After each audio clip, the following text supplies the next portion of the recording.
Assalamualaikum warahmatullahi wabarakatuh. Selamat pagi Bu Tiar, selamat pagi teman-teman semua. Saya Rabiana Fenita dari kelas 84 akan mempresentasikan IPA bab 6. Kata kunci: lempeng tektonik, gempa, gunung api, tsunami.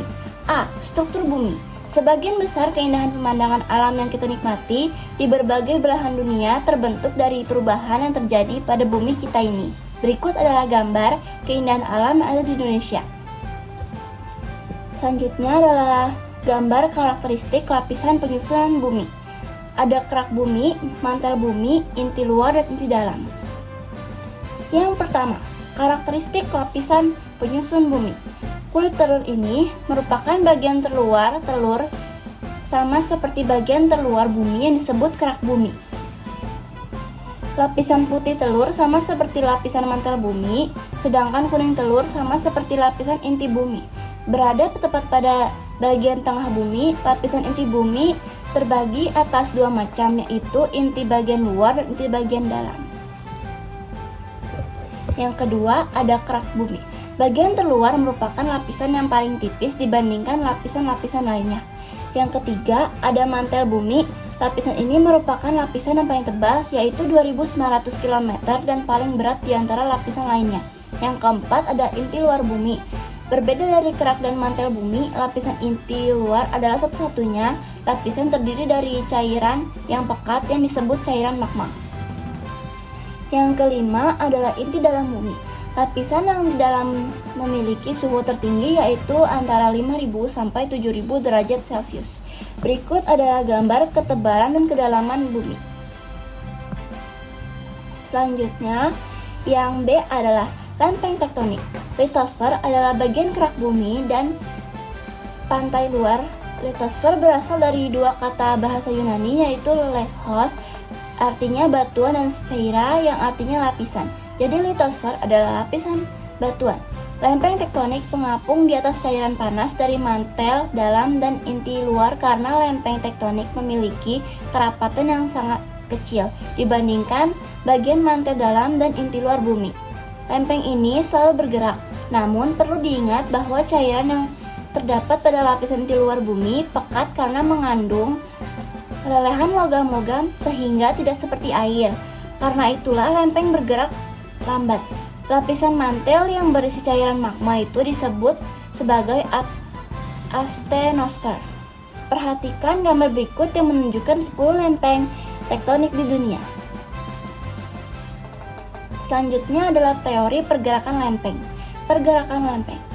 Yang pertama, ada pergerakan divergen atau saling menjauh. Gerakan dua lempeng yang saling menjauh disebut pergerakan divergen, yang membentuk renggangan atau area kosong sehingga nantinya diisi oleh material yang naik dari lapisan di bawahnya.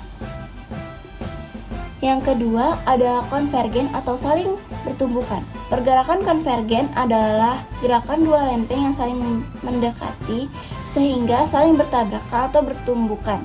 Terjadinya gerakan konvergen dapat membentuk palung di dalam laut atau pegunungan tinggi dan gunung berapi. Yang ketiga, ada pergerakan transform atau saling berpapasan.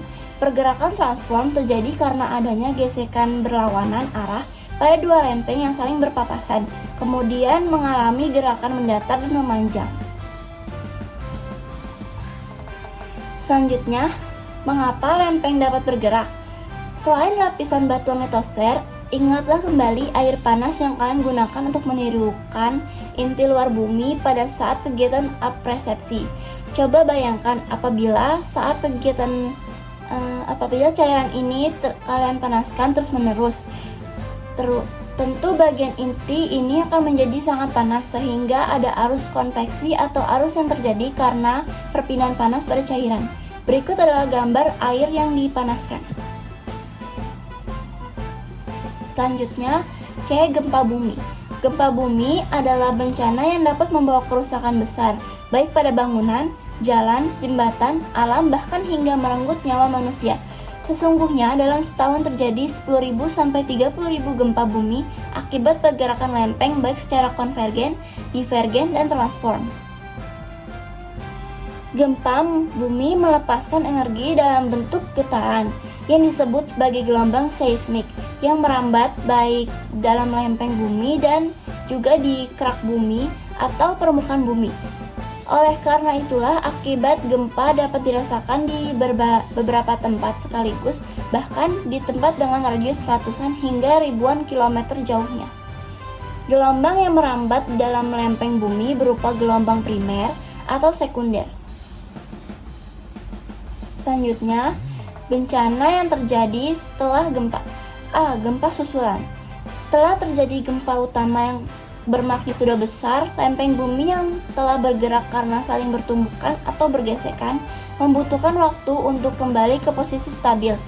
Pergerakan membutuhkan waktu untuk kembali ke posisi stabil.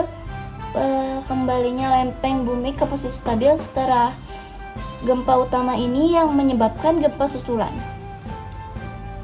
Yang B. Tsunami. Tsunami dapat terjadi saat epicentrum gempa terletak di dasar laut, sehingga menyebabkan gelombang besar.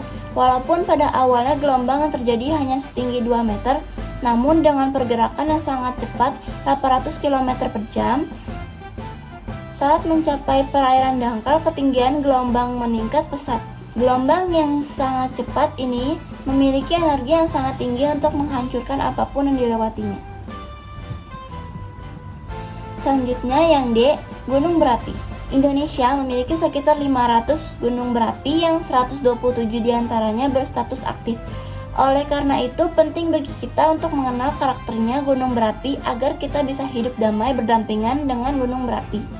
Kebanyakan gunung berapi terletak pada batas lempeng tektonik karena terbentuk dari pergerakan lempeng secara konvergen. Tekanan akibat tumbukan lempeng mendorong melelehkan batuan magma ke atas. Pada saat letusan terjadi, keluarlah lava, debu, dan awan yang sangat panas, serta gas hidrogen sulfida. Peristiwa ini disebut sebagai erupsi gunung berapi. Suhu lava tergantung pada warnanya. Lava berwarna hitam memiliki suhu kurang dari 500 derajat Celcius. Lava warna merah memiliki suhu 500 sampai 900 derajat Celcius. Lava kuning memiliki panas yaitu antara 1000 sampai 1150 derajat Celcius. Dan yang paling panas adalah lava berwarna putih dengan suhu lebih dari 1150 derajat Celcius. Berikut adalah gambar gunung berapi yang ada di Indonesia. Selanjutnya, manfaat memiliki banyak gunung berapi. Banyak sumber mineral dalam bentuk batuan biji logam yang terletak pada batas lempeng.